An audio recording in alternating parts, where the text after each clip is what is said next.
I can sew that shut. The man under the oak tree looked up. A young woman stood on the sidewalk, a brown paper bag tucked against her side. I can stitch that up, she said again. That tear right there. If you keep moving your arm too much, the sleeve is going to rip wide open. The man glanced down at his torn shirt, then looked back at her. No need, he said. Just leave it alone. It'll only take a minute. I said no. She shifted the bag to her other hand and studied the seam with the seriousness of a seamstress inspecting damage. Then she sat down on the bench built around the old oak tree, making a small creaking sound. She did not sit too close, but close enough to show that she had no intention of leaving. He frowned. What are you doing? Looking at the tear. I can fix it. I didn't ask you to fix it. No, sir, but it's right there. Richard Whitmore stared at her. She opened the paper bag and took out a small sewing kit. Richard's patience finally ran out. What is wrong with you? He said, his voice sharper than he had intended. Why do you keep insisting on sewing my shirt? I told you no. No means no. The young woman froze, the sewing kit still in her hand. Across the street, a married couple in matching sneakers slowed near the diner. They were the kind of people who walked 2 laps around Main Street every morning, swinging their arms and commenting on everyone else's business as though exercise gave them permission to do so. The wife noticed Richard's torn shirt first, then the young woman holding the needle and thread. Her eyes lit up, not with concern, but with the small, petty pleasure some people found in turning someone else's awkward moment into a joke. Oh, Harold, she said, nudging her husband. Look at that. She's trying to get that poor old man to take his shirt off right here on Main Street. Harold leaned forward, looking amused. Well, I suppose that's one way to get a fitting. The wife covered her mouth, but she could not hide her smile. At his age, he ought to be grateful someone is still asking. Harold laughed louder than the joke deserved. Richard's face flushed red. The young woman looked down at the sewing kit, embarrassed but not ashamed. She had not thought of it that way. She had only seen a torn seam and thought of thread. The couple noticed Richard's anger, and that seemed to please them even more. The wife raised her eyebrows as if daring him to react. Harold smirked into his coffee cup, satisfied with his own little joke. Richard shot to his feet so suddenly that the bench creaked beneath him. That's enough, he snapped. The wife blinked, but the faint smile remained on her lips. Don't be so upset. We were only joking. Richard turned fully toward them. Joking?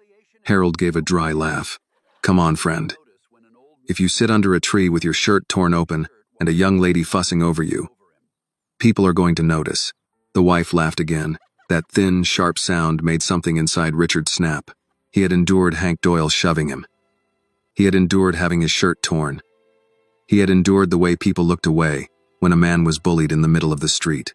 But the couple's enjoyment, their open delight in turning a young woman's kindness into something dirty, hurt more than being slammed against the oak tree. His voice rang out across the street. Get out of here. The couple stared at him. Richard stepped toward the curb, his shirt ripped open at the shoulder, his face burning with anger. I said, get out of here, he roared. You see a young woman trying to help someone, and the first thing you do is make it filthy. What kind of people are you? The wife's smile vanished.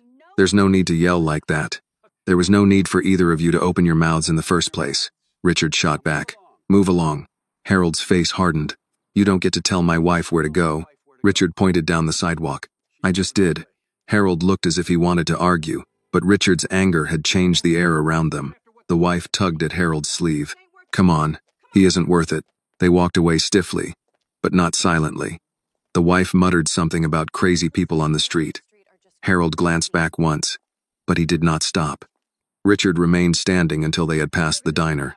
Then another voice called from behind him. Well, well, Hank Doyle shouted from the doorway of Riley's bar. Look who finally found his temper. Richard turned. Hank stood with one hand against the bar door, grinning as though he had returned for the second act of a play. His hair was damp with sweat, and his eyes were bloodshot. He looked at the torn shirt, then at the young woman, then back at Richard. That shirt still holding together? Hank said. I thought I tore it better than that. The young woman lifted her head. Now she understood. Her eyes moved from Hank to the tear in Richard's shirt. You did that? She asked. Hank gave her an exaggerated bow. Guilty. That's a shameful thing to brag about. Hank's grin widened. Listen to her. This little seamstress has a mouth on her. Richard stepped between them before he had time to think. Leave, he said. Hank laughed. Or what? You going to yell at me too? Richard did not answer. Hank moved closer, slow and relaxed, enjoying the attention from the street. Funny thing, he said. 10 minutes ago, you didn't say a word when I shoved you into that tree. Now you're shouting like a preacher because a couple of old folks hurt your feelings. The young woman still stood there with the sewing kit in her hand. Sir, you should leave him alone. Hank looked at her with contempt. And you should mind your own business. She is minding her business, Richard said. Hank tilted his head. What's that supposed to mean? It means she is doing what decent people do when they see something wrong. The words landed harder than Richard expected. Hank's expression changed. Not much, but enough to notice. Men like Hank did not like being measured against standards they could never meet. Are you calling me indecent? Richard looked him straight in the eye. I'm saying you're drunk, loud, and standing too close. For one tense moment, Hank looked ready to lunge again. Then the young woman spoke, her voice calm and firm. If you tear that shirt anymore, I'm going to charge you for it. The unexpectedness of the remark broke some of the tension. One of the old men standing outside the barber shop coughed into his cup to hide a laugh. Even Richard turned slightly. Surprised. Hank scowled. You think you're funny? No, she said. I think you're in my way. Hank stared at her, then at Richard, as if wondering whether the morning still belonged to him. He spat near the curb. This town's gone soft, he muttered. Can't joke with anybody anymore. That wasn't a joke, the young woman said. Hank pointed at Richard. You and that ragged shirt better stay out of my way. Richard's voice dropped. Next time you choose a path, try doing it sober. Hank's jaw twitched, but he did not step closer. Finally, he turned and staggered back toward Riley's bar, throwing one last curse over his shoulder before disappearing inside. The street slowly returned to its normal rhythm. The young woman sat back down on the bench as if the entire interruption had only delayed one simple task. She opened the sewing kit again. Let me stitch the tear, she said. Just enough so it doesn't rip any farther. Richard turned to look at her, the heat of his anger still burning in his chest. His pride had just been dragged across the street in front of the whole town. Do you not understand what just happened? He snapped. You kept insisting on fixing this shirt, and now everyone here thinks I'm some foolish old man making a spectacle of himself. I told you to leave it alone. You wouldn't let it go. Those two heard you talking about taking my shirt off, and you saw what happened. The young woman lowered the needle, but she did not look away. I didn't make them cruel, she said. No, but you gave them something to laugh at. They were already looking for something to laugh at. Richard opened his mouth to answer, then closed it again. He glanced down at the tear on his shoulder. It had widened when he shouted at Hank. One more wrong movement, and the seam might split all the way down the sleeve. He hated the feeling of knowing she was right. The girl noticed where his eyes had fallen. Let me stitch it up, she said. Just enough to keep it from getting worse. Richard let out a short breath. You really don't ever give up, do you? Not when I have a needle and thread in my hand, and a tear right in front of me. It's just a shirt. Then fixing it won't hurt anything. He looked across the street. The men outside Cooper's barber shop had gone back to their coffee, but one of them still glanced over every few seconds. Richard pressed his lips together. I'm not in much of a hurry, he said, more to himself than to her. Then let me do it. He looked at her face, open, calm, and patient. Then he looked back down at the torn shoulder. What if someone decides to make fun of this again? They might. That doesn't bother you? It does.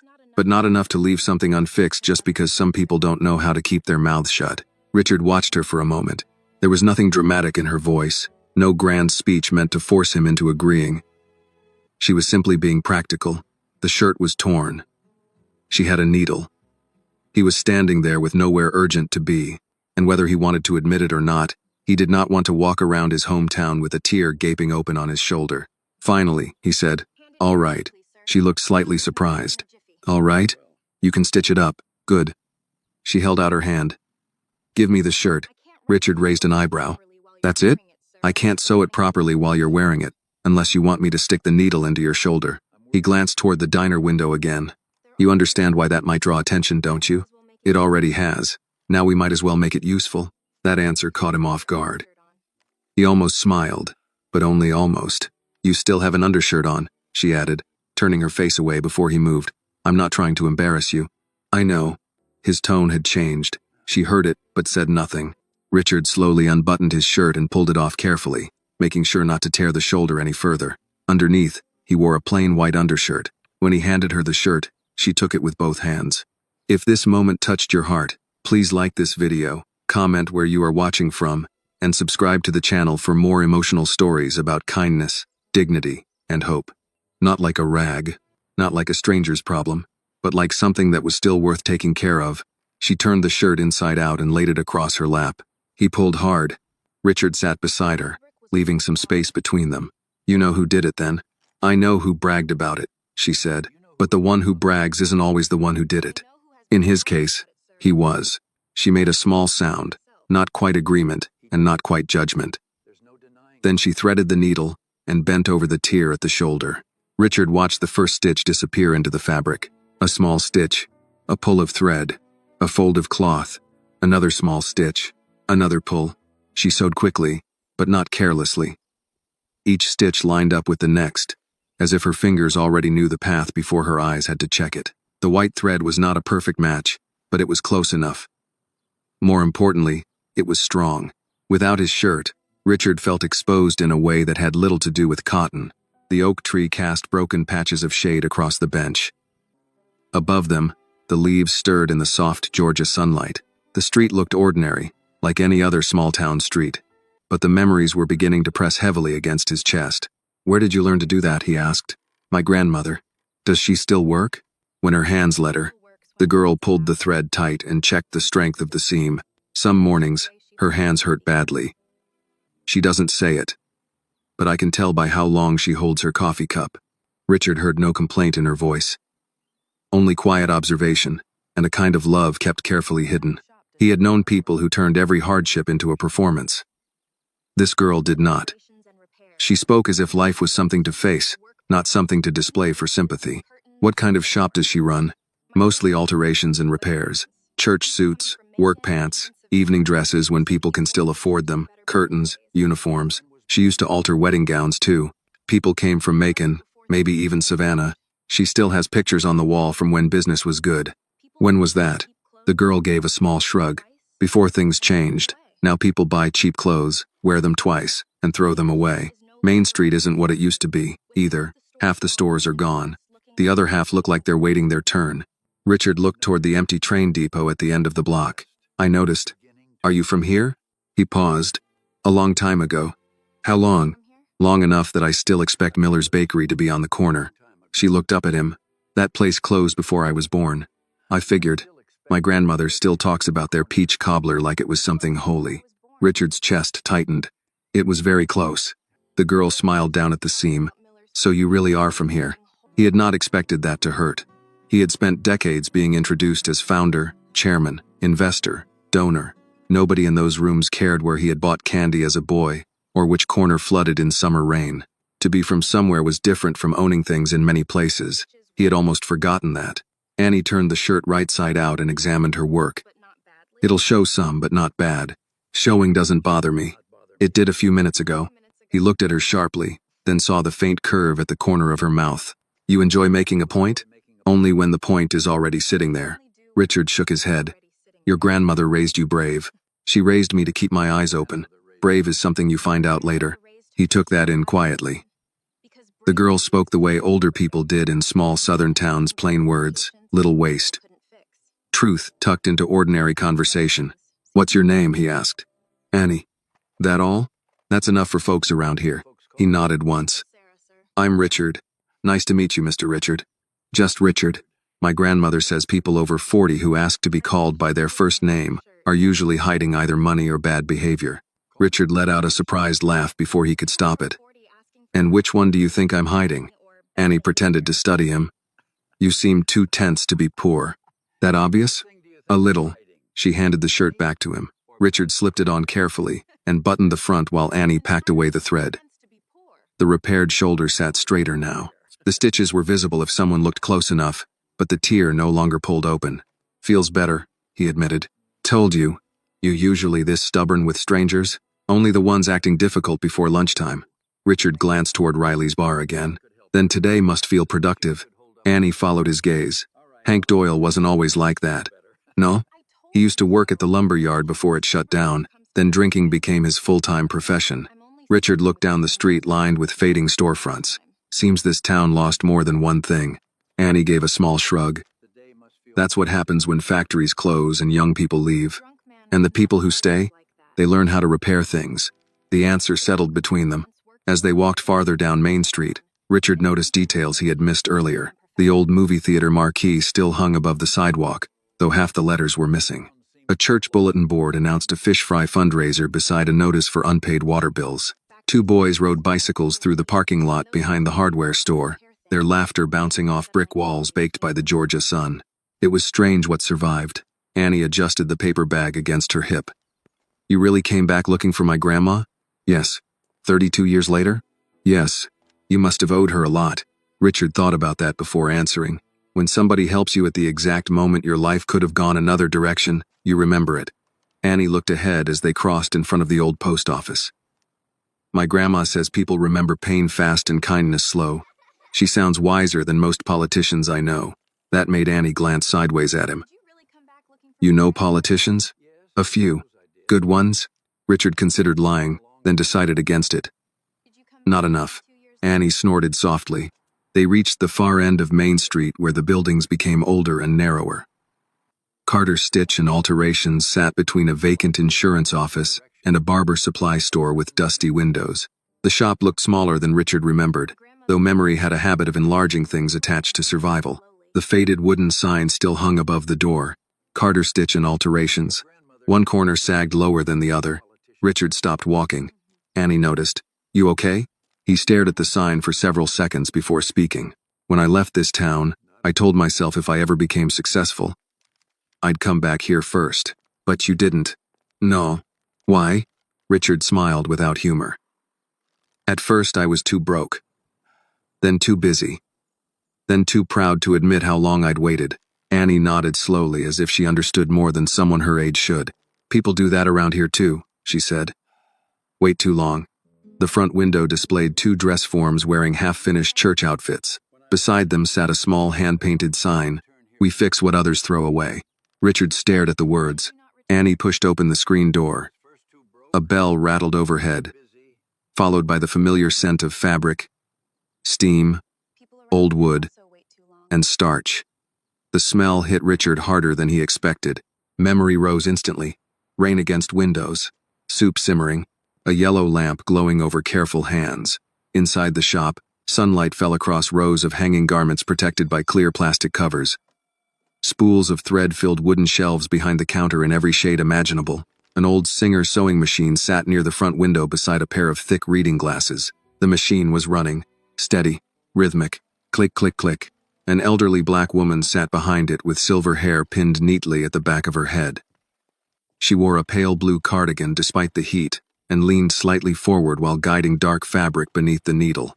She did not look up immediately. Annie, she said, still sewing. Did you remember the navy thread this time, or are we improvising another funeral suit? I got both spools. Good.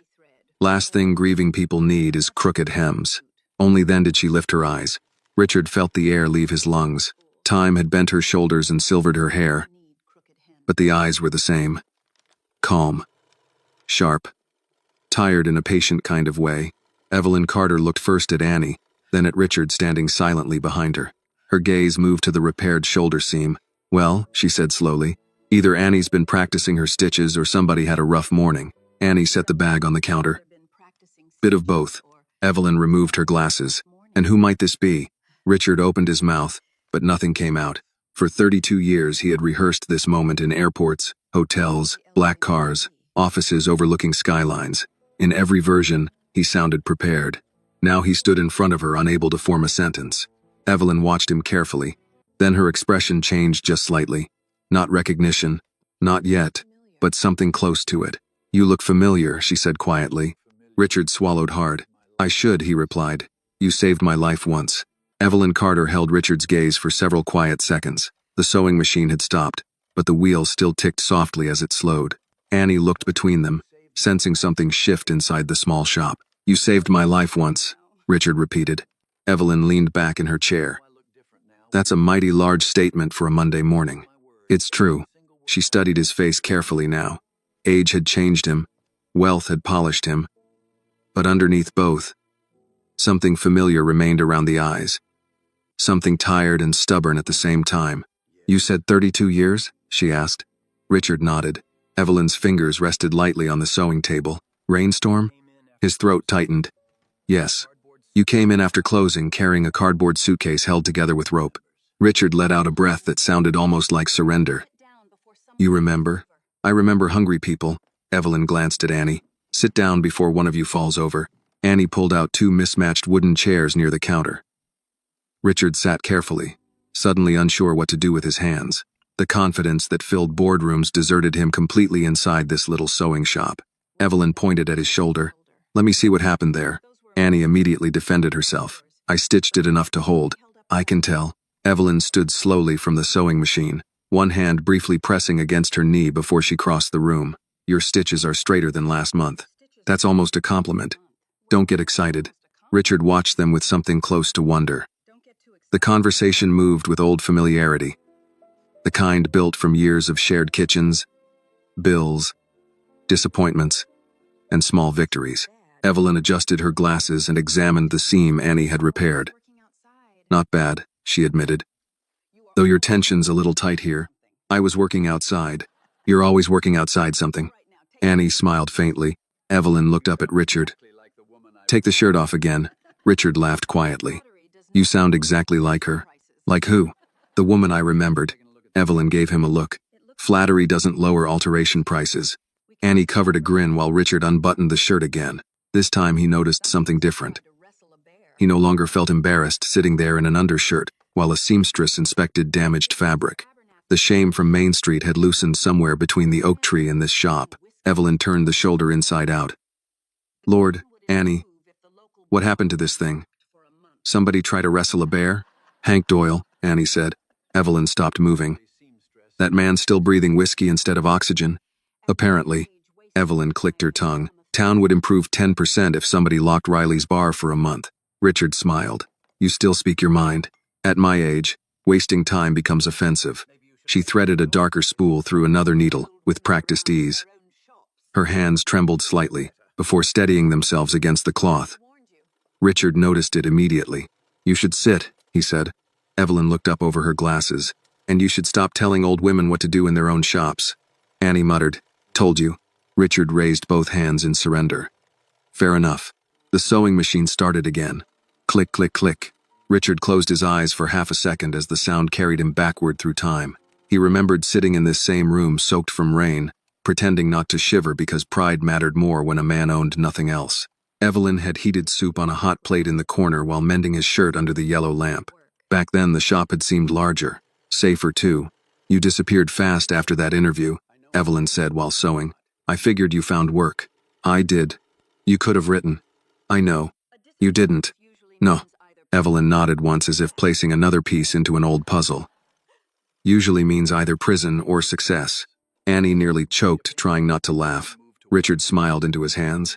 Thankfully the second one. What kind of work? Shipping first, then warehouses, manufacturing after that. Evelyn's machine slowed. You own Whitmore Industries. It was not a question. Richard looked up. Annie's eyes widened for the first time since meeting him. You know the company? He asked. Evelyn snorted softly. Child, I may be old, but I'm not buried. Your face was in the paper last year next to some hospital donation. Richard glanced at Annie. And you didn't recognize me?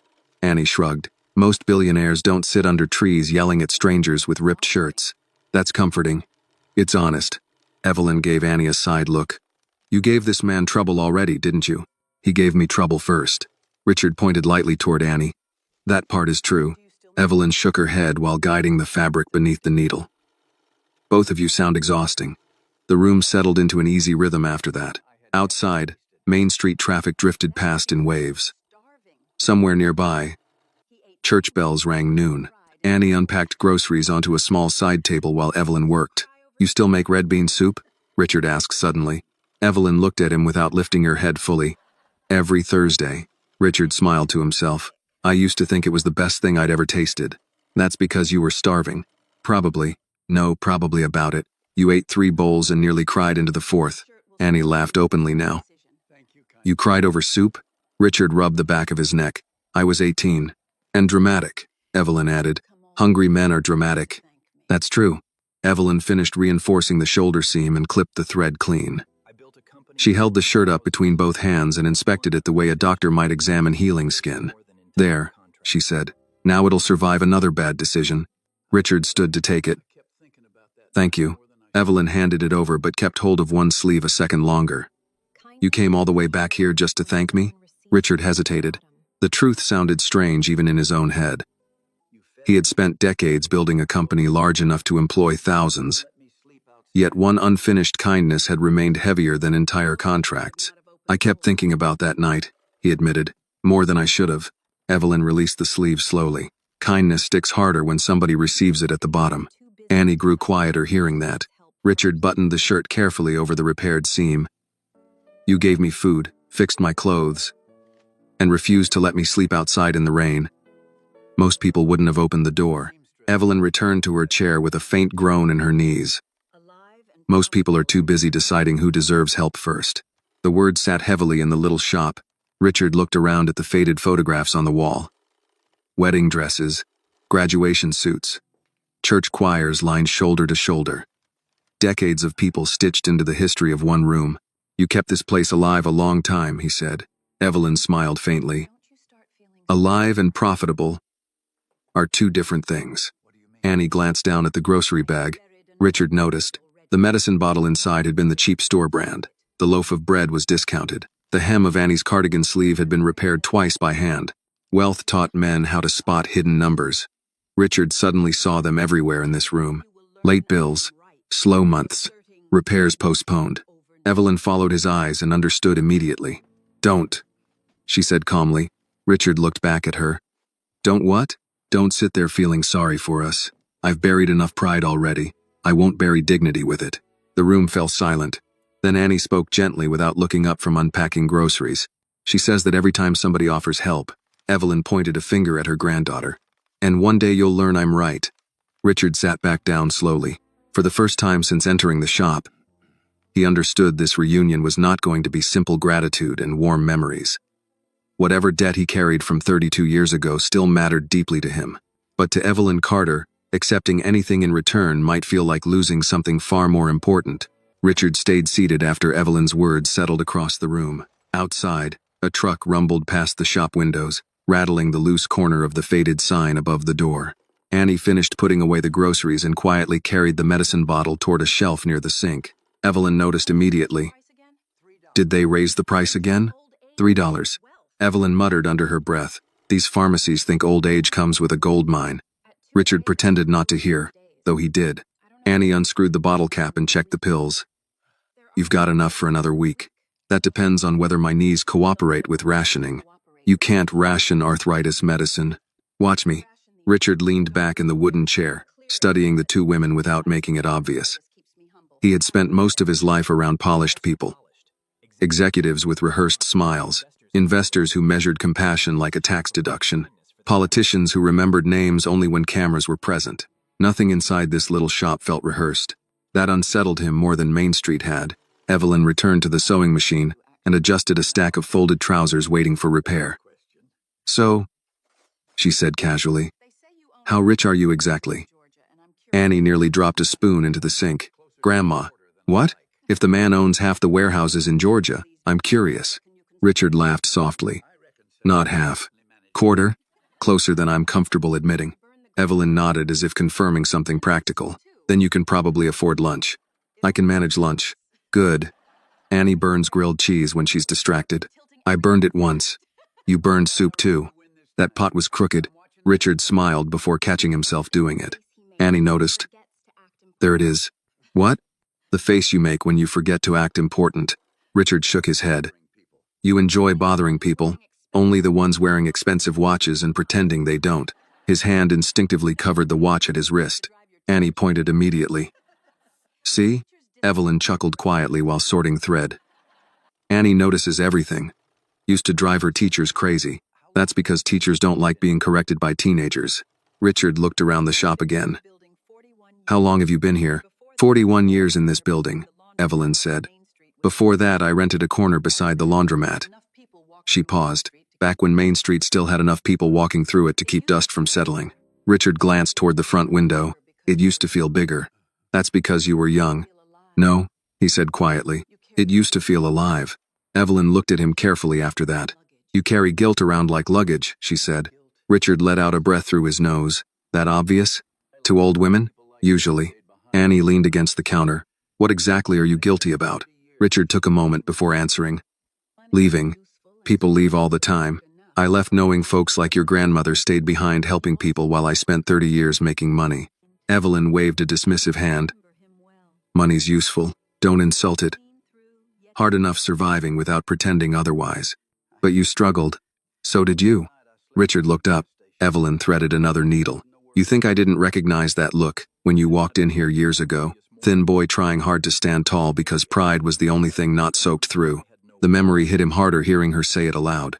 I slept behind a gas station the night before, he admitted quietly. Annie stopped moving around the counter. Richard stared at the floorboards as he spoke. I hadn't eaten since the previous morning. My father had already drunk away most of what we owned. My mother was gone. I kept telling myself I was headed somewhere better, but truth was, I had nowhere. Evelyn listened without interruption. I saw your light through the rain, he continued. That's why I knocked. You looked like a stray dog somebody had kicked too many times. Annie glanced between them. Grandma. Well, he did. Richard laughed softly despite himself. You gave me soup before asking my name. Hungry people deserve food before conversation. The sewing machine hummed again for a few seconds. Richard rubbed his hands together slowly. I never forgot that. You weren't supposed to, Evelyn said. I kept meaning to come back sooner. But you didn't. No. Evelyn nodded as if she already understood every reason without needing to hear them. Success makes people postpone the human parts of life. The room quieted again. Then Annie asked carefully, do people know you're here? A few. You got family? Son. Just one?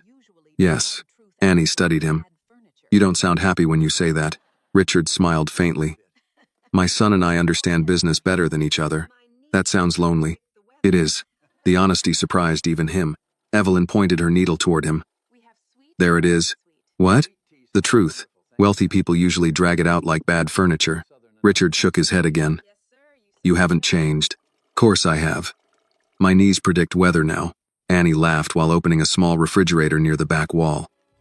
You want tea, Mr. Richard? Yes, please. Sweet or unsweet? Sweet. I'm only too playing Southern enough for that. Good answer. She poured tea into thick glasses cloudy from years of use. Richard stared at the glass she handed him, a chipped corner near the rim. His eyes narrowed. This can't be the same glass. Annie frowned. What? Richard turned it slowly in his hand. 32 years ago, she gave me sweet tea in a glass with this exact chip. Evelyn barely glanced over. Probably is. You kept it? Didn't see a reason to throw it away. Richard stared at the old glass longer than he should have. Back in New York, people drank from crystal worth hundreds of dollars. Entire meetings happened around polished tables discussing market shares and acquisitions, while assistants replaced untouched drinks every hour. Yet somehow this worn kitchen glass carried more memory than any of it. Annie watched him quietly. You really remember all this? I remember every detail. That's unusual. No. Evelyn said softly while adjusting fabric beneath the needle. That's what happens when somebody helps you before the world teaches you not to expect kindness. The sewing machine started again. Click, click, click. Richard closed his fingers around the glass. For the first time in years, he felt something he had almost forgotten during decades of hotels, boardrooms, and private flights. He felt still. Then the bell above the front door rattled sharply. All three turned. Hank Doyle staggered into the shop smelling of whiskey and afternoon heat. His eyes landed first on Richard, then on the repaired shirt. Well now, Hank said with a crooked grin. Looks like the rich old man found himself some sewing help after all. The bell above the front door rattled sharply. All three turned. Hank Doyle staggered into the shop smelling of whiskey and afternoon heat. His eyes landed first on Richard, then on the repaired shoulder seam. Well now, Hank said with a crooked grin. Looks like the rich old man found himself some sewing help after all. Annie's face tightened immediately. You need to leave. Hank ignored her and wandered farther inside, boots dragging against the worn wooden floor. He looked around the shop with the casual disrespect of a man who had spent years entering places without being told no often enough. Been a while since I came in here, he said. Smells exactly the same. Dust and old people. Evelyn did not even look up from the sewing machine. And yet somehow you still wandered in, she replied. That made Annie hide a smile. Hank pointed at Richard's shoulder. I got to admit, though, Miss Evelyn, your granddaughter does decent work. I nearly tore that thing clean open. Richard stood slowly. The movement changed the room. Hank noticed it too, though the grin stayed on his face. Oh, relax, Hank said. Ain't like I stabbed you. No, Richard answered calmly. You just acted like a coward in public. Hank laughed once. There he is. Big city backbone finally showed up. Annie stepped between them before the distance could shrink further. Mr. Doyle, seriously, go home. Hank squinted at her. You always this protective over strangers? She's protective over decent behavior, Evelyn said. That's why you look unfamiliar in here. Hank's grin faded slightly. He wandered toward the counter and picked up a measuring tape before Annie snatched it from his hand. Don't touch things, she said. What, you charging museum prices now? No, I just know where your hands have been. Richard almost laughed despite himself. Hank noticed. Look at that. Rich boy's getting comfortable. Richard's patience thinned. You done? Not yet. Hank rocked slightly on his heels. Funny thing is, I knew you looked familiar after a while. Richard's eyes narrowed. Hank pointed lazily toward him. Saw your face somewhere. Newspaper maybe. TV. Annie glanced quickly at Richard. Hank snapped his fingers. That's it. Whitmore. Warehouse King. The room went quiet. Richard said nothing. Hank barked out a laugh. Lord Almighty. I shoved a billionaire into a tree. Annie's eyes widened fully now. You really own Whitmore Industries? Richard sighed softly. Apparently my disguise wasn't very good. Hank leaned against the counter, amused with himself. Well, ain't that something? Maple Ridge got itself a celebrity. Evelyn finally looked up directly at Hank. And yet you're still acting like a fool in front of him for free. That cut deeper than Richard's anger had. Hank straightened. You think money makes him better than me? No, Evelyn said calmly. Character does. The words landed hard. Annie pretended to organize thread spools while watching carefully. Richard stayed still near the chair, hands relaxed at his sides. Years earlier, he might have answered insult with fists. Years in business had taught him something different. Most loud men eventually defeated themselves if given enough room. Hank scoffed loudly. Easy for y'all to preach. Rich folks always get treated better. Richard answered before Evelyn could. Is that what happened this morning? Hank looked at him.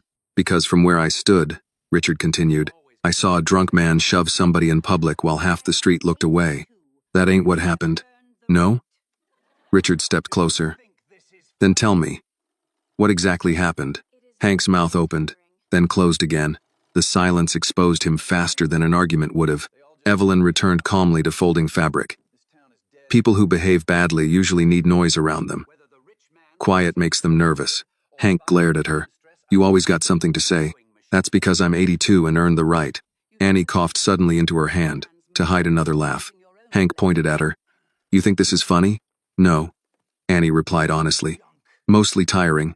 Richard saw it then. Hank was not dangerous in the way wealthy men feared danger.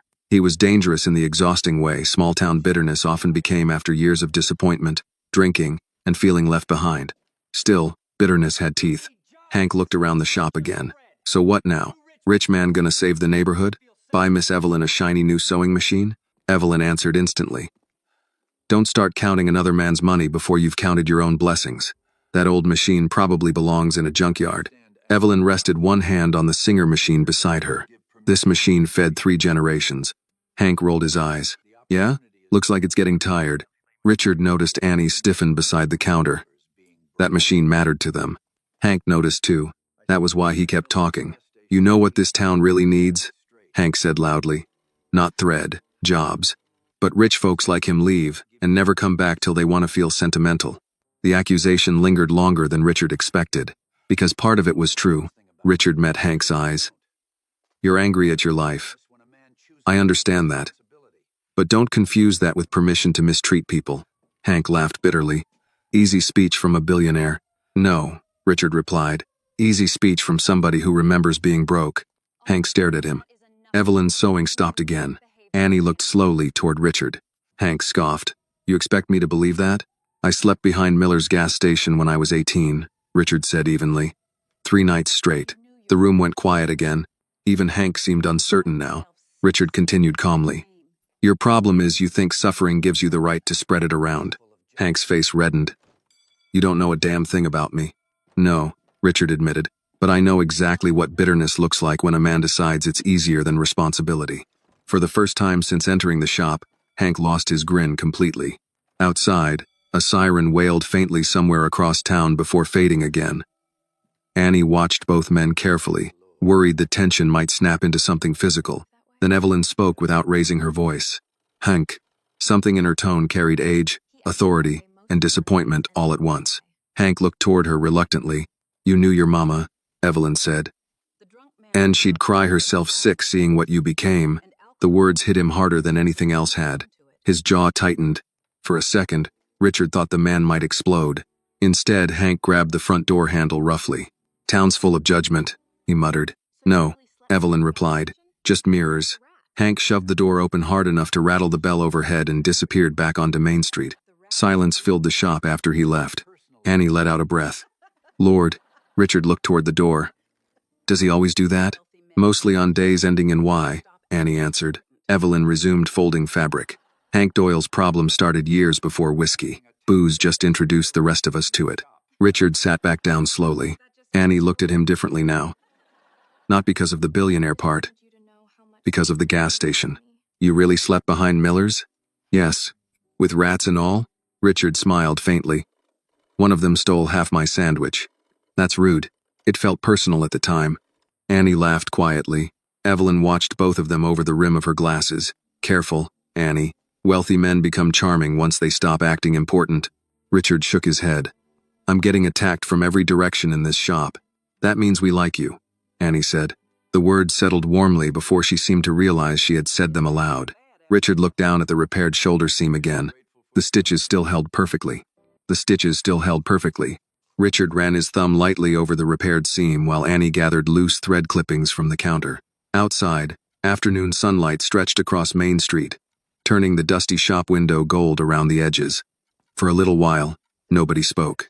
Then Evelyn looked at the clock above the doorway. Lord, she muttered, I forgot Clarence Pickett's church jacket. Annie glanced up.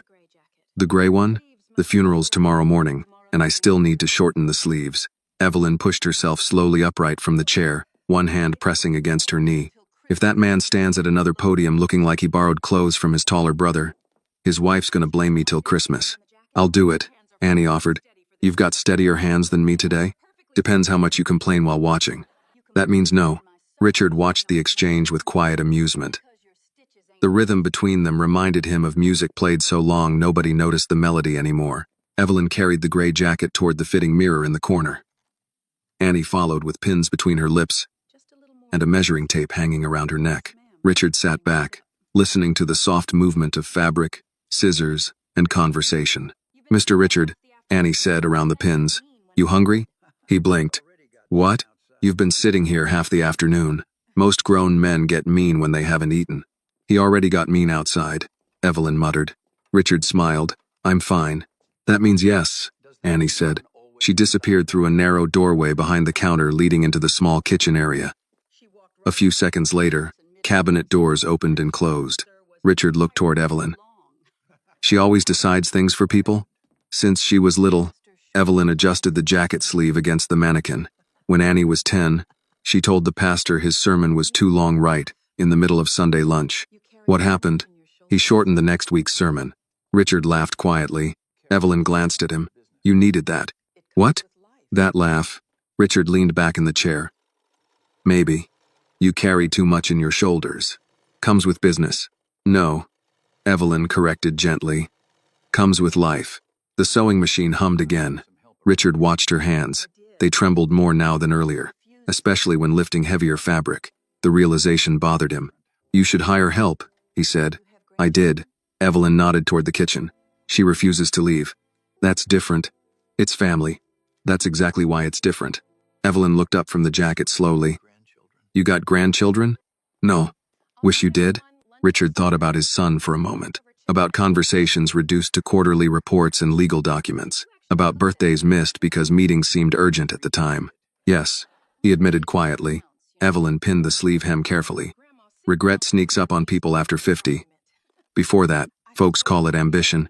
Annie returned carrying 3 mismatched plates balanced against her arm. I found leftover chicken and biscuits. Richard raised a brow. You cooked? She reheated. Evelyn said. That still counts. Annie set the plates down on a small table near the sewing machine. Grandma, sit before your knees, start another argument. I raised you too bossy. You raised me practical. Richard smiled into his tea glass. That phrase sounds familiar. They ate together in the small shop surrounded by hanging garments and spools of thread. The food was simple. Fried chicken reheated in the oven, biscuits wrapped in a dish towel to keep warm, canned green beans seasoned with bacon grease. Richard realized halfway through the meal that he could not remember the last time he ate without checking his phone between bites. Annie noticed him looking around. You keep staring at everything. I'm remembering. That good or bad? A little of both. Evelyn sipped sweet tea slowly. Memory's honest once enough time passes. Problem is, people usually aren't ready for honesty by then. Richard looked toward the old Singer machine. You still use the same one? Bought it secondhand in 1979. You could probably sell it for antique money now. Evelyn nearly looked offended. Sell my machine?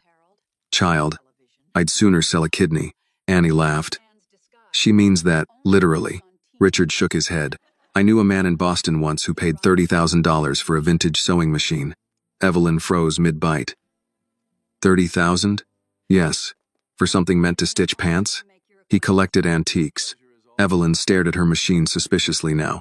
That fool needed church. Annie burst into laughter so suddenly she had to set down her fork. Richard laughed with her this time, fully. The sound surprised him, not because he had forgotten how, because he had forgotten how natural it could feel. The bell above the door jingled again. A thin, older woman stepped carefully inside carrying a garment bag. Oh, she said, stopping short when she saw Richard sitting there. I didn't realize y'all had company. Come on in, Miss Gloria, Annie said. The woman approached slowly, eyes narrowing toward Richard. Hold on now. I know that face. Richard closed his eyes briefly. Here we go. Miss Gloria pointed at him suddenly. Television, Evelyn sighed. Apparently his disguise only works on teenagers. Miss Gloria looked horrified. You're that billionaire man. That depends who's asking. The hospital donor fellow. She clutched the garment bag tighter. Lord Evelyn, why didn't you tell me? Because he walked in wearing a torn shirt, not a crown. Miss Gloria stared at Richard another moment before her expression shifted into something softer. Well, I'll be. Richard stood politely. Nice to meet you.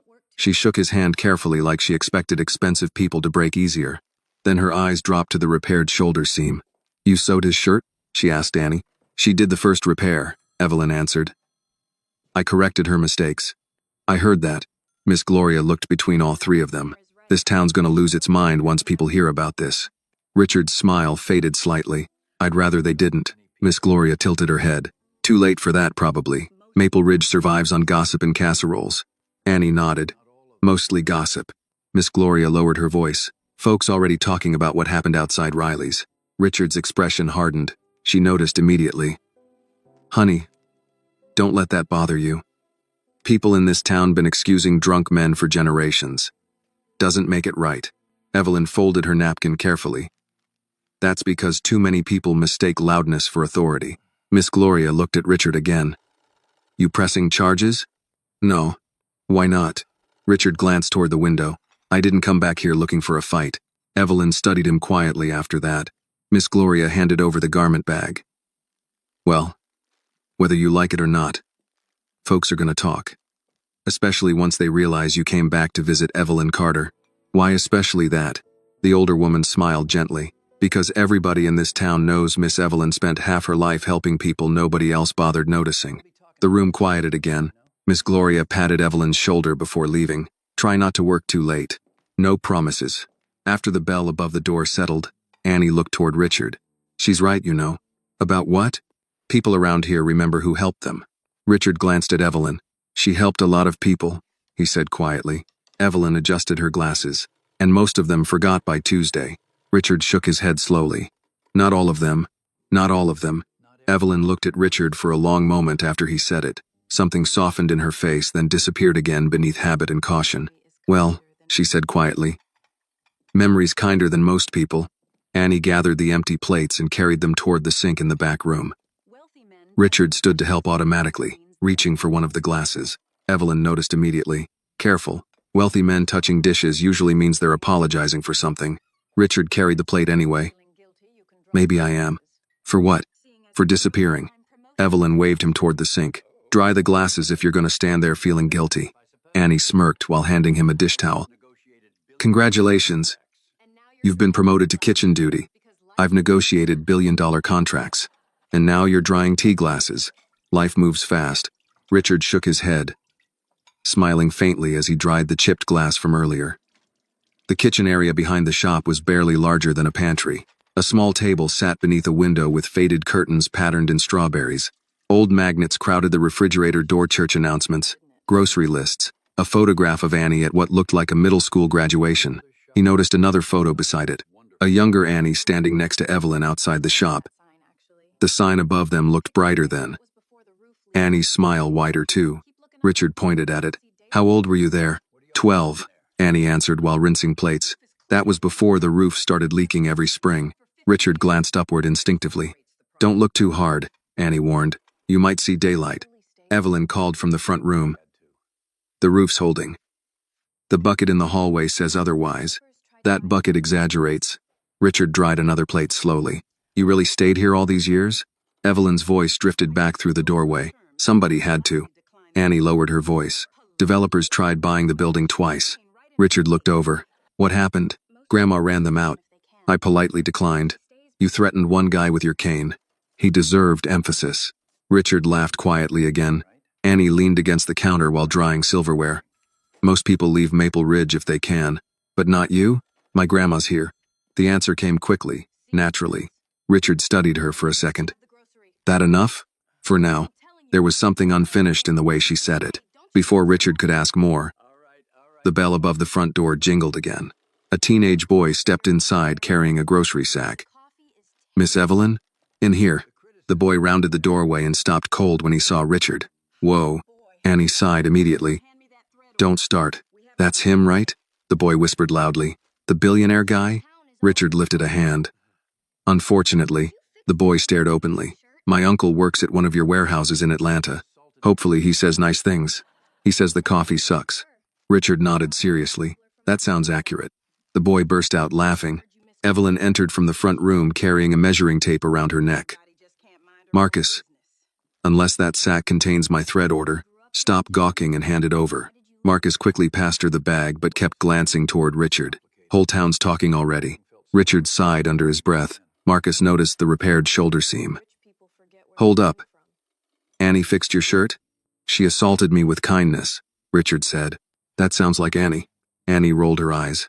Why are you here besides gossip? Grandma sent peach cobbler. Marcus pointed toward Evelyn. Said you forgot church choir practice yesterday because you were working again. Evelyn muttered something under her breath. Marcus looked back at Richard carefully. You really grew up here? Yes. Then why'd you leave? The question was innocent. That made it harder. Richard folded the dish towel slowly before answering, because staying felt smaller than surviving back then. Marcus nodded as if trying to understand adult decisions before adulthood arrived. My mom says rich people forget where they come from. Richard glanced toward the front window. Some do. And you? Before Richard answered, Evelyn spoke quietly from beside the sewing table. He came back. The room fell silent for a moment after that. Marcus eventually shifted awkwardly. Well, that's true. Annie hid a small smile while drying the last fork. Marcus headed toward the front door, then stopped halfway. Oh, and Mr. Doyle's over at Riley's telling everybody he almost beat up a billionaire. Richard rubbed his forehead. Annie laughed outright. Almost? Marcus shrugged. That's how drunk stories work. Evelyn sat back down at the sewing machine. Hank Doyle once lost a fistfight to a folding chair. Let him enjoy his imagination. Marcus grinned and finally left. The shop quieted again except for the hum of the sewing machine. Richard wandered slowly toward the front display window. Across the street, late afternoon sunlight stretched long across the sidewalks. Maple Ridge looked tired but familiar in a way cities never could. You know what's strange, he said. Evelyn adjusted fabric beneath the needle. Probably. I spent years trying not to think about this town. Then I spent years wanting to come back. He paused. Neither one worked. That's because home doesn't stop existing just because you leave it. Richard looked toward her. Did you ever want to leave? Evelyn considered that honestly. Once. Annie glanced up, surprised. Really? Back in '86, your granddaddy had just died, bills stacked high enough to use as furniture. She smiled faintly at the memory. Thought about moving to Savannah to live near my sister. What stopped you? Richard asked. Evelyn threaded another needle carefully. This shop. Annie shook her head affectionately. Only you would stay in a struggling town over a sewing machine. No, Evelyn corrected gently. Over people. Richard understood immediately. The shop was not fabric and thread to her. It was weddings altered at the last minute, funeral suits repaired overnight, choir robes hemmed before Sunday service. Quiet dignity, stitched together one small emergency at a time. You gave people pride back, Richard said quietly. Evelyn shrugged. I gave them hems that fit. That's not the same thing? She looked at him over her glasses. You tell me. Richard fell silent, because suddenly he remembered how that old repaired shirt had felt before his first interview all those years ago. Clean. Whole. Like maybe the world had not decided everything about him yet. The bell above the door jingled softly once more. This time 2 older black women entered carrying church hats and garment bags. They stopped immediately when they saw Richard near the window. One whispered loudly, Lord have mercy. Evelyn got billionaires waiting in line now. The other squinted at Richard. Still looks tired though. Annie nearly doubled over trying not to laugh. Richard smiled helplessly while Evelyn calmly adjusted her glasses and said, Money helps many things. Apparently rest isn't one of them. Richard smiled helplessly while Evelyn calmly adjusted her glasses and said, Money helps many things. Apparently rest isn't one of them. The 2 women laughed as they crossed the shop carrying garment bags and oversized church hats trimmed with silk flowers. Afternoon, Miss Evelyn, the taller woman said. We brought the choir robes. You brought them late, Evelyn replied. We brought pie too. Well then, your sins are reduced. Annie took the garment bags while the shorter woman kept staring at Richard openly. That really him? Yes, Annie said. And if you keep staring, he might charge admission. The woman ignored her and looked at Richard instead. Honey, you got one of those faces television makes too shiny. Richard laughed under his breath. I'll mention that to the network. You from around here? She asked. He grew up here. Annie answered before Richard could. The woman blinked twice. Then Lord, Maple Ridge really did let somebody escape. Evelyn pointed a measuring tape at her. Bernice Hill, you stop talking about this town like it's a prison. Bernice shrugged. Depends what side of the tracks you were born on. The room quieted slightly after that. Richard noticed Annie lower her eyes for just a moment before returning to the garment bags. It was quick, but he caught it. Evelyn caught it too. Bernice seemed to realize her words had landed heavier than intended. I just mean opportunities, Miss Evelyn. I know what you meant, Evelyn said calmly. Still doesn't make it lighter. Richard looked around the shop again. The fading paint, the patched curtains, the old sewing machine that probably deserved retirement years ago but kept working anyway because nobody here had the luxury of replacing useful things before absolutely necessary. He thought about the neighborhoods 10 miles outside Atlanta where Whitmore Industries had built distribution centers. Clean sidewalks. Renovated storefronts. Fresh asphalt. Investment followed money the way rivers followed gravity. Places like Maple Ridge got leftovers.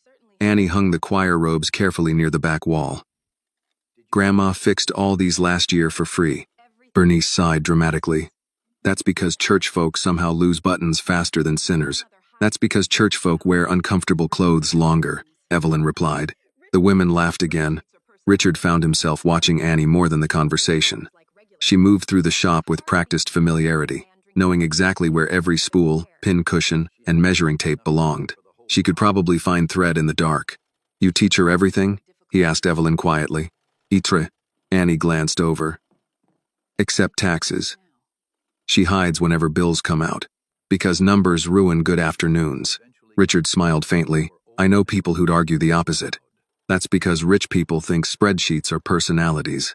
Annie coughed suddenly into her sleeve to hide another laugh. Bernice looked between them. Well now, Annie teasing billionaires like regular folks. That's new. He's sitting in Grandma's chair drinking sweet tea, Annie replied. Hard to act intimidated. Richard nodded toward the sewing machine. I think your grandmother intimidates enough people for this entire block. True, Annie admitted. The shorter woman, Loretta, stepped closer to Richard. Can I ask you something honest? Depends how dangerous it is. Why come back now? The room slowed again. Richard looked toward the front window before answering, because eventually success gets quiet enough for old memories to get loud. Loretta nodded slowly, like she understood exactly. Bernice crossed her arms. And what happens after you remember? Richard thought about it. I'm figuring that out. Evelyn spoke without looking up from the robe she was pinning. That's old people talk right there. What? Trying to repair things before time decides for you. The words settled deep. Richard rubbed his thumb against the repaired shoulder seam again. He had done that all afternoon without noticing. The stitches had become a reminder every time his hand drifted there. Annie noticed too. You keep touching that shirt like it's fragile. It mattered once. And now? Richard looked at her honestly. Now I think I forgot how much small things matter. Nobody answered immediately. Outside, a freight train horn sounded somewhere far beyond town.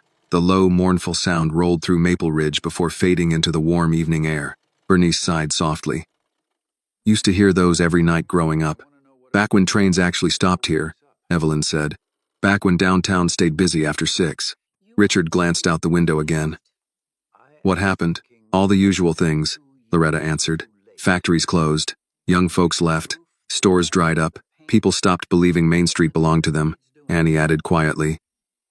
And when people stop believing a place matters, it starts looking like it. Richard absorbed that. He had spent years in meetings discussing economic shifts and regional decline, while looking at graphs projected onto screens. Sitting here now, hearing ordinary people describe it without polished language, the damage felt more human. Evelyn finished pinning a choir robe sleeve. Maple Ridge didn't die. It just got tired. Bernice nodded.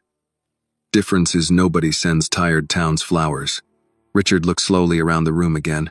The loose ceiling paint, the aging wiring near the back wall, the old machine humming harder than it should. The bucket Annie joked about catching rainwater. A thought formed in his mind before he could stop it. How much would it cost? He asked suddenly. Everyone looked at him. To fix what? Annie asked carefully. This place. Evelyn's expression changed immediately. Richard, I'm asking. You're thinking too fast. No, he said quietly. I'm thinking 32 years too late. Annie shifted uneasily. Mr. Richard, he looked at the faded walls again. The roof, wiring, paint, equipment, whatever needs doing. Evelyn set the choir robe down carefully. No, Richard turned toward her. You don't even know what I'm offering. Yes, I do. Her voice stayed calm but firm. Charity. It's not charity. What else would you call it? A thank you. Evelyn shook her head slowly. One meal and one repaired shirt don't buy ownership of people. That's not what I want. Good, because you won't get it. The room fell still. Annie looked between them anxiously.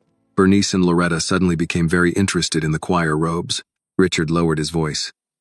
Evelyn, this shop helped build my life whether you realize it or not, and I'm grateful you remember. She met his eyes steadily. But don't confuse gratitude with rescuing. I'm not trying to rescue anybody. Then stop looking around this room like broken things offend you. That one struck hard because it was partly true. Richard exhaled slowly. I just hate seeing you struggle. Evelyn's face softened slightly, then hardened again. Struggle isn't shameful, Richard. People forgetting each other is. Silence filled the shop. Then Annie spoke carefully into it. Maybe, she said quietly, there's a difference between pity and somebody simply wanting to help. Maybe, Annie said quietly, there's a difference between pity and somebody simply wanting to help. The room stayed silent after that. Evelyn looked at her granddaughter for several seconds before speaking. And maybe there's a difference between help and feeling responsible for everybody who once showed you kindness. Richard leaned back slowly in the chair near the window. You think this is guilt? I think guilt and gratitude wear similar coats. Bernice muttered under her breath. That's a line right there. Loretta nodded quietly beside her. Richard looked toward Evelyn again. You fed me when nobody else would, and I'd do it again. You changed my life. Evelyn adjusted the fabric in her lap. No, you changed your life. I just gave you dry clothes and soup. That's not a small thing to someone with nowhere to go. Evelyn's expression softened for the first time in several minutes. I know. Annie watched both of them carefully. She could feel the argument wasn't really about money anymore. It was about dignity, debt, and the uncomfortable weight kindness left behind when somebody carried it too long. Bernice broke the tension first. Well, I personally think if a billionaire offers to fix the roof, you at least let him look at the bucket. That earned a laugh from Annie. Even Evelyn smiled faintly. You just want to stop hearing me complain about rainwater. I absolutely do. Richard rubbed his hands together slowly. I'm not asking to buy the shop. Good. I'm asking whether there's a way to help without insulting you. Evelyn studied him over her glasses. That depends. Can wealthy people help quietly? Or do they break out in hives without putting their names on buildings? Richard smiled despite himself. Some can. Which kind are you? The question lingered. Outside, evening shadows stretched longer across Main Street. The diner sign flickered again in the growing dusk. Somewhere farther down the block, somebody rolled metal shutters over a storefront window for the night. Richard answered honestly, I don't know anymore. That answer seemed to matter more to Evelyn than any polished speech could have. Annie leaned against the counter. Grandma, what? You let people help church members all the time. That's different. Why? Because church ladies travel in casseroles and gossip. Rich men arrive with paperwork. Bernice laughed loudly enough to shake the garment bags. Richard nodded slowly. Fair criticism. Annie crossed her arms. Still doesn't mean every offer's an insult. Evelyn sighed softly through her nose. Child, you're young enough to still believe help comes without strings. Richard looked toward Annie. And you? She shrugged. I think sometimes people need help. That's all. The simplicity of it struck him harder than another speech would have. Loretta adjusted her church hat. World got people so suspicious nowadays. Nobody knows how to receive kindness anymore. Because too many folks weaponize it later, Evelyn answered. Nobody argued with that. Richard looked around the shop once more.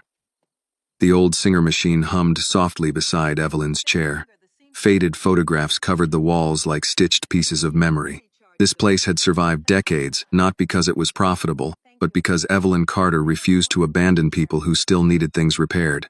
That kind of loyalty was rare enough to hurt. He reached into his pocket slowly and pulled out a business card. Annie's eyes narrowed immediately. Here come the rich people tools. Richard ignored the comment and placed the card gently on the table beside Evelyn's tea glass. No contracts, he said. No publicity, no reporters. No building with my name on it. Evelyn glanced at the card but didn't touch it. If the roof gets worse, Richard continued quietly, or the wiring fails, or the machine finally gives up after 40 years, call me. Evelyn remained still. Richard slid the card a little closer. Not because I pity you, because somebody once helped me survive, and I'd like the chance to return some of that to the place it came from. The room stayed quiet. Bernice suddenly found the choir robe extremely interesting again. Loretta examined her fingernails. Annie looked at Evelyn carefully. Finally, Evelyn reached over, turned the card upside down without reading it, and said, I'll think about it. Richard smiled faintly. That's more than I expected. Don't get emotional. I haven't agreed to anything. Noted. Annie looked relieved anyway. The bell above the door jingled faintly as a breeze pushed against it from outside. Evening had settled fully over Maple Ridge now. Streetlights buzzed awake one by one beyond the shop window. Bernice gathered her purse. Well, if we stay longer, Evelyn's gonna start charging rent. She already charges emotionally. Loretta muttered. The women said their goodbyes and headed toward the door. Before leaving, Bernice stopped beside Richard. You know, she said quietly, most folks who make it out don't come back unless there's a funeral. Richard glanced toward Evelyn. Maybe I got tired of burying things. Bernice nodded slowly, like she understood exactly what he meant. After they left, the shop became quieter than before. Annie carried empty tea glasses toward the sink while Evelyn folded finished choir robes with careful hands. Richard checked the time on his watch and frowned. You expecting somebody? Annie asked. My assistant probably thinks I've been kidnapped. That'd improve her afternoon? Him? And no, it would ruin it. Annie smiled slightly. You got people worried about you. Mostly people paid to worry. That still counts a little. Richard looked toward the darkening street outside. I should probably head back to the hotel soon. Evelyn nodded without looking up. Town gets noisy after dark on payday weekends. That sounds like experience talking. That sounds like living here 82 years. Annie dried her hands on a towel. You staying long? A few days. Just a visit? Richard hesitated. The truth surprised even him. I'm not sure anymore. Evelyn looked up at that. For the first time since he walked into the shop, she saw something beneath the expensive watch, the polished manners, and the careful control wealthy men learn to wear. Loneliness. Not dramatic loneliness, not self-pity, just the quiet kind that settled into people who spent too many years building things instead of belonging somewhere. Evelyn recognized it instantly because she had seen it in tired customers for decades. "You got somewhere to eat tonight?" she asked. Richard blinked. "I assumed the hotel restaurant." Evelyn made a face. "Hotel food tastes like meetings." "That bad?" "Worse." Annie hid a grin. Evelyn folded the final robe and set it aside. "Come by the house tomorrow evening." Richard looked surprised. "For what?" "Supper," Evelyn said plainly. "You still owe me for disappearing 32 years. "Supper," Evelyn said plainly. "You still owe me for disappearing 32 years. Richard stared at her for a moment, genuinely caught off guard. Annie leaned against the counter with a small grin. "Careful. That's basically a formal invitation around here." "I gathered that." Evelyn pointed a finger at him. 6 o'clock. "Don't arrive with fancy desserts nobody asked for." Richard lifted both hands. "Understood. And no business talk at my dinner table. That one may be harder." "Then practice." Annie laughed quietly while gathering folded choir robes into garment bags. Richard looked around the shop one more time, committing details to memory without meaning to. The fading wallpaper.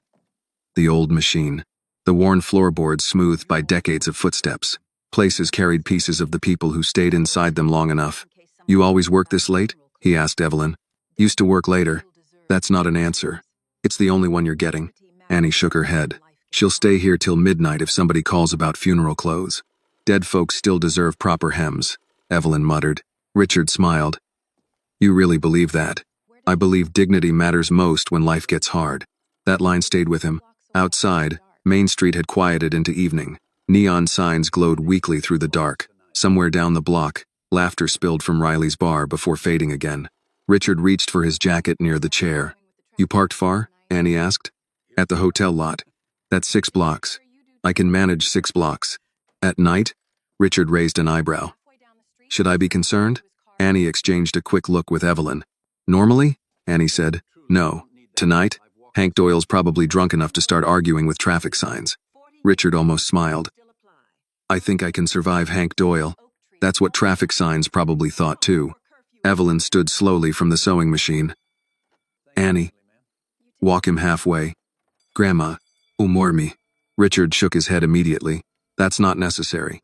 Evelyn gave him the same look she probably used on stubborn customers for 40 years. Neither was arguing with strangers under an oak tree this morning, but here we are. Annie grabbed her cardigan from the wall hook. "Come on, Mr. Richard. Before she starts assigning us a curfew." "I heard that. You were supposed to." Richard thanked Evelyn quietly before stepping outside with Annie. The bell above the shop door jingled behind them as warm night air settled around Main Street. The town looked different after dark. Storefront windows reflected yellow streetlights across cracked sidewalks. A few cars rolled slowly through downtown with music drifting from open windows. Somewhere nearby, crickets had started up beneath the sound of distant laughter and clinking bottles from Riley's bar. Annie walked with her hands tucked into her cardigan pockets. "You don't have to babysit me," Richard said after a moment. "I know." "Then why are you?" She shrugged lightly. "Grandma worries. That's her hobby." "And yours?" "Mine's fixing things, apparently." Richard glanced sideways at her. "You planning to stay in Maple Ridge forever?" Annie kicked lightly at a crack in the sidewalk before answering. "I don't know. You ever want more?" "That depends what more means." "Different city. Better opportunities. Bigger life." Annie looked ahead toward the dim streetlights. "People always talk like leaving automatically makes life bigger. Sometimes it does. And sometimes folks just end up lonely in expensive apartments." Richard laughed softly under his breath. "You really don't miss much." "Nope." They passed the old movie theater with its broken marquee letters. Annie slowed near the entrance. "My granddad used to bring Grandma here every Friday before he died," she said. "She still won't walk this side of the street too fast." Richard looked toward the dark ticket booth. "You were close to him?" "Mostly through stories. He passed when I was little." She paused. "Grandma says he could repair anything, except his own health." That sounds like something she'd say. She loved him a lot. Richard nodded quietly. The closer they got to Riley's bar, the louder the music became. A few men stood outside smoking beneath the flickering beer sign. Annie's shoulders tightened slightly. Richard noticed. You okay? Just keep walking. One of the men glanced over. Evening, Annie. Evening. Another man noticed Richard beside her. Well, look at that. Maple Ridge got itself rich company tonight. The tone carried amusement more than hostility, but Annie still kept moving. Then the bar door burst open. Hank Doyle stumbled out laughing at something behind him before spotting Richard under the streetlight. Well, hell, Hank slurred loudly. There's my favorite millionaire. Annie muttered under her breath. Of course. Richard stopped walking. Hank swaggered toward them, whiskey heavy in every step. You following me now? I'm walking to my hotel. That fancy place by the highway? Yes. Hank grinned crookedly. Bet the pillows cost more than my truck. Probably not a healthy comparison. One of the men outside the bar snorted, trying not to laugh. Hank pointed at Richard's repaired shoulder. Aw, look. Shirt still hanging in there. Annie folded her arms. Because unlike you, some people know how to repair damage. Girl, you always got something sharp to say. Only when necessary. Hank stared at Richard for a long moment, then unexpectedly asked, You really grow up here? Yes. And now you rich enough to buy the whole town? Richard answered calmly. That's not why I came back. Then why? The question sounded less mocking than before. Tired, maybe. Richard glanced toward Annie before answering. I came back because somebody here once helped me when nobody else did. Hank scoffed softly, but there was less bite in it now. Town didn't help me much. No, Richard said honestly. Maybe it didn't. That seemed to catch Hank off guard. One of the men near the bar muttered, Damn. Hank looked away briefly, embarrassed by the sudden seriousness. Doesn't matter anyway. It matters, Annie said quietly. Hank rubbed a hand over his face. Under the streetlight, he suddenly looked older than before. Not dangerous. Just worn down by too many years making the same mistakes. My daddy worked that lumber yard till it closed, he muttered. After that, everything around here started shrinking. Nobody interrupted him. Hank laughed bitterly. Guess whiskey was cheaper than hope. Richard understood that sentence more than he wanted to. The street stayed quiet except for music leaking from the bar doorway. Finally, Hank pointed vaguely toward Richard. Still think I was an ass this morning. You were. Hank nodded once. Fair. Annie blinked in surprise. So what now? Hank asked. You gonna save Maple Ridge? Richard looked around the dim street. The empty storefronts. The tired buildings. The people standing outside bars because there was nowhere else to go. No, he said quietly. I think Maple Ridge probably needs people to stop giving up on it first. Hank stared at him for a second, then barked out one rough laugh. Good luck with that. He turned and wandered back toward Riley's bar without another word. Annie watched him disappear inside. That might be the first honest conversation Hank Doyle's had in 10 years. Richard slipped his hands into his pockets. People usually get honest when life runs out of places to hide them. They continued walking in silence for another block. Then Annie glanced sideways at him. You meant what you said back there? About what? People giving up on places. Richard looked ahead toward the glowing hotel sign in the distance. Yes, he said quietly. I did. Yes, he said quietly. I did. Annie looked at him a moment longer before nodding toward the glowing hotel sign ahead. Well, there's your palace. Richard laughed softly. Trust me, it's mostly overpriced carpet and people apologizing for things that aren't broken. That sounds exhausting. It is. They stopped near the entrance drive where expensive black SUVs sat lined beneath hanging lights. A valet in a red jacket noticed Richard immediately and hurried forward with visible relief. Mr. Whitmore, the young man said, almost breathless. Sir, your assistant's been trying to reach you for hours. Richard pulled his phone from his pocket and stared at the screen full of missed calls and messages. Right, he muttered. The valet glanced uncertainly toward Annie standing beside him in her worn cardigan and old sneakers. The difference between them looked sharp under hotel lights. Annie noticed it too. So did Richard. The valet recovered quickly. Would you like me to call Mr. Bennett down, sir? No. Tell him I'm alive and nobody kidnapped me. Yes, sir. The valet hurried inside. Annie folded her arms lightly against the evening breeze. Well, guess this is where regular people disappear from the story. Richard looked at her. You think that's what this is? She shrugged. Big hotels usually mean the ending's near. Something about the way she said it bothered him. He glanced toward the bright lobby windows where men in suits moved behind polished glass carrying briefcases and phones. For years, that world had felt normal to him. Necessary, even. Now it suddenly looked loud. You know, he said slowly. I've sat in meetings worth more money than this entire town. Annie raised a brow. That's supposed to impress me? No. Richard looked back toward Main Street behind them. Honestly, I think it's starting to embarrass me. Annie studied him carefully under the hotel lights. That happens when people remember they're human. Before Richard could answer, the hotel doors burst open, and a thin man in a navy suit hurried outside holding 2 phones. Sir, he called. Good Lord. Richard winced slightly. That would be Daniel. Daniel Bennett stopped short when he saw Annie standing there. Then his eyes moved immediately to Richard's repaired shoulder seam. What happened to your shirt? It met Maple Ridge. Daniel stared another second. Your son's called 6 times. I figured. He thought something happened. Something did. Daniel blinked. Should I be concerned by that answer? Richard smiled faintly. Not tonight. Daniel lowered his voice. Sir, tomorrow's Atlanta meeting. Cancelled. Daniel looked genuinely shaken. Cancelled? Yes. You flew down here specifically to prepare for it. I changed my mind. Daniel glanced between Richard and Annie as if trying to solve an equation with missing numbers. Annie took a small step backward. I should head home. Richard looked toward her immediately. You walking alone? I've lived here my whole life, Mr. Richard. That wasn't my question. A tiny smile appeared at the corner of her mouth. I'll be fine. Daniel looked confused by the entire exchange.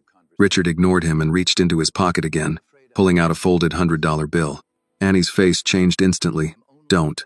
It's not charity. That's exactly what people say before charity. It's for helping me today. You already thanked me. Richard held the bill out anyway. Annie. She shook her head firmly. No.